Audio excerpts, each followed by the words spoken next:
Ma Nairobi olando loro duke kata bede duke maduong' mar Naivas e kaunti ma Nairobi kagiwacho ni duka no uso mwandu mosekethore.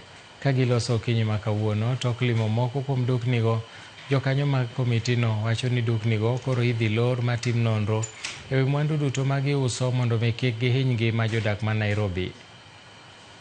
We are on a first-finding mission. We have walked through almost eateries and supermarkets. Now we are here at Naivas supermarket, Moi Avenue, and we have realized that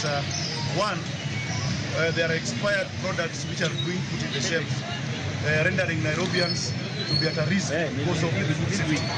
Number two, we have come up and found that most of people who are handling the food are not being tested. So we therefore, as a committee, resolved that we close all the Naivases so that they can be tested and be given certificates so that they are able to serve the Nairobians. The most important thing is about food safety, and we will not sit back. And we are urging the CEC, Madam Susan Silantoi, to move with the speed to make sure that Nairobians are safe under food.